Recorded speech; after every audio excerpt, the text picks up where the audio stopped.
சிதம்பரத்தில் குயவர் குலத்தில் பிறந்தவர் திருநீலகண்டர். இவர் தமது மட்பாண்டங்கள் செய்யும் பொழுது முதலில் திருவோடு செய்து அதை வரிசையாக அடுக்கி வைத்திருப்பார். சிவனடியார்கள் வரும்போது அவர்களுக்கு தானமாக கொடுப்பார்.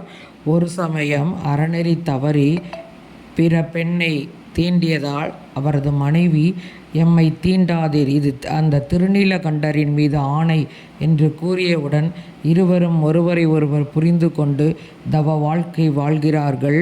வயதான காலத்திலும் சிவதொண்டு புரிந்து தவ வாழ்க்கை வாழ்கிறார்கள்.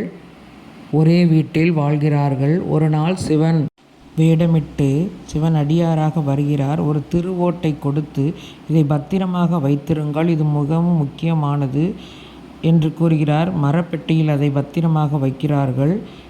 அவர் நான் திரும்பி வந்து கேட்கும் பொழுது அந்த பெட்டியில் திறந்தால் அது மாயமாக மாறிவிடுகிறது.